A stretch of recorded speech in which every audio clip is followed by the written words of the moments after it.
qualities of women that will enter Jannah. The first and most important quality is Iman, meaning true faith in Allah and dedication to His worship.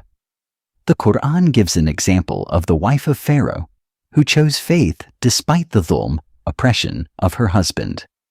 Surah At-Tahrim 66:11. From this we learn that, no matter how difficult the circumstances are, if one's faith is strong, the path to Jannah remains open. Faith, Iman, alone is not enough. Actions, Amal, must accompany it. The Quran says in Surah An-Nahl, "Whoever does righteousness, whether male or female, while having faith in Allah, we will surely grant them a good life and reward them according to the best of what they used to do." This means that merely making dua or only performing prayers is not enough. Righteous and halal actions are also necessary. The Quran presents Maryam (AS) as an example. In Surah At-Tahrim, she is praised for preserving her purity and remaining devoted to the worship of Allah, staying firm despite the distractions and challenges of the world. Haya, modesty, is not limited to clothing or appearance. It is reflected in behavior, speech, and one's inner character as well. Life tests everyone, and in the Quran, a woman who shows patience, sabr, is given great honor. In Surah Al-Ahzab, Allah says that women who are patient and steadfast in worship are promised forgiveness and a azim reward. Whether there are difficulties at home or pressure from the world, it is the combination of patience and faith that opens the path to Jannah. Obedience does not mean blindly following others. The first and highest priority should be obedience to Allah. In Surah Al-Ahzab, a kind of checklist is given for believing women: being devout, speaking the truth, remaining humble, giving charity, observing fasting, remembering Allah frequently. These qualities open the doors of Jannah for every believing woman. Taqwa, being conscious of Allah and mindful of Him, is the ultimate ma'yar. The Quran repeatedly emphasizes this.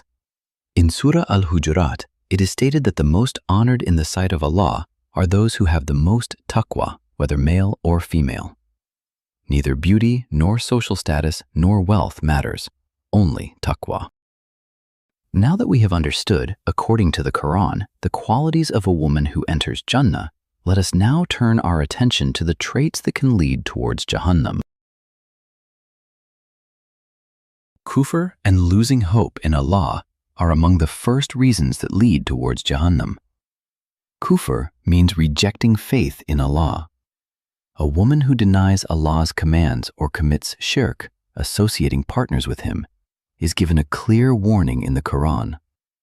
In Surah Al-Baqarah, Allah says that those who disbelieve and reject His signs will be the companions of the fire, where they will abide forever.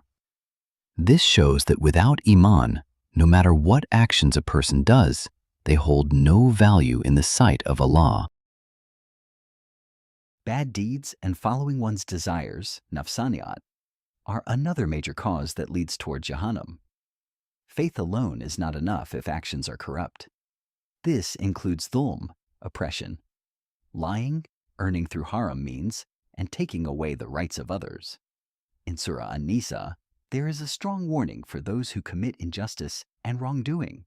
Such a woman may be strengthening her position in this world, but in the hereafter, the result is nothing but suffering. Lack of modesty, haya, and purity is another trait that can lead towards Jahannam. Women who lose a sense of haya often fall into behaviors such as speaking in a disrespectful or shameless manner, engaging in inappropriate actions, ignoring their own dignity and the dignity of others. The Quran emphasizes the importance of modesty in Surah An-Nur, where both men and women are instructed to lower their gaze and guard their modesty. A life without haya and good character does not lead to honor. It ultimately leads to loss. Lack of patience, sabr, and steadfastness, istiqamat, is another quality that can lead towards Jahannam. During difficult times in life, if a woman falls into anger, hatred, or despair and loses trust in Allah, it only strengthens the path towards Jahannam. True faith is shown not just in ease, but in how one responds during hardship. Neglecting the worship and obedience of Allah is another major cause that leads towards Jahannam. A woman who makes her life decisions only based on dunya, people, or personal desires, while ignoring Allah's guidance, risks nuqsan in the hereafter. The Quran highlights the opposite qualities in Surah Al-Ahzab: truthfulness, humility, charity, and consistent worship. When these qualities are absent, truth is replaced with dishonesty, humility is replaced with arrogance, charity and worship are neglected. Such a lifestyle distances a person from Jannah and brings them closer to Jahannam. Recap: good versus bad qualities. A woman of Jannah has strong faith, performs righteous actions, maintains modesty and purity, shows patience and steadfastness, obeys Allah above all, lives with Taqwa. A woman leading towards Jahannam rejects faith or falls into shirk, engages in sinful and desire-driven actions, lacks modesty and respect, has no patience during hardship, ignores the obedience of Allah. In the end, the Quran makes it clear that Jannah and Jahannam are not determined by appearance, status, or wealth, but by faith, character, and actions.